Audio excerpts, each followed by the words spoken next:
خوب محبت کرنا سنو میرے پاک نبی کے دیوانے شمع رسالہ کے پروانے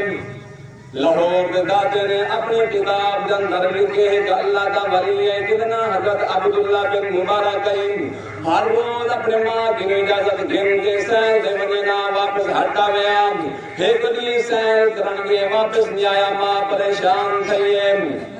اج خیر دہے ہر روز میرا پتر واپس آویں دائی اج کیوں نہیں آیا دیر بڑی تھی گئی آخر انتظار کرنے سردے بھوکا پاکے پاک پڑتی کے پتر دی دلا جندر گئی پاک جندر بنجے پتر ستا پہ ایو جیان منظر بٹھے سی حیران دے پریشان تھی گئی شکر اللہ سبحان اللہ محمد صلی جب میرے منظر بٹھے سی کہ فونا کنانگے نانگ دے منہ دے وچ گھادا تین گئے عبداللہ بن مبارک ندرے مکھیاں دھرینا بیٹھے انسان جنگلی جانور حضرت عبداللہ بن مبارک کو تے مکھیاں دھرینا بیٹھے ماں پریشان دی گئی ہے ماں اٹھائے سی نام چلا گئے گھر چلے گئے پوچھے سی اے پترا یوں جہاں کیڑا وظیفہ کرنے کیڑا چلا کرنے انسان جنگلی جانور تری خدمت بیدن کرے رہا حضرت عبداللہ بن مبارک فرمائے اما ماں کو چلا کیا نہیں کرے نا کوئی وظیفہ کیا نہیں کرے نا ہے کوئی چھوٹا جی عمل کرے دے ادھے پترا دسا ہی کیڑا چھوٹا عمل کرے نے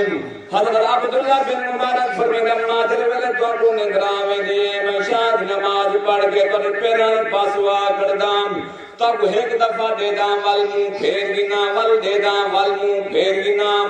ساری رات گزر میں نہیں میں تو بار بار کے دھرائے میں نا تورا چیرہ تک دھرائے میں نا انہی ماں آدھے پترا تو میرا پتر ماں تیری ماں ہاں یک دم نٹھے رہے ونیا رکھیا تھی ونیا حضرت عبداللہ بن مبارک فرمائے ماں سنے نبی دی حدیث پڑھی آئی سنی آئی جنا مومن بندہ اپنے والدین دا محبت نا چیرہ تک سی اللہ تعالیٰ حج بیت اللہ دا سعادت نصیب عطا فرمے سی حج دا ثواب عطا فرمے سی سبحان اللہ سنو میرے پاک نبی دے دیوانے شمع رسالہ دے پروانے اے والدین نال محبت کرنا سلائیں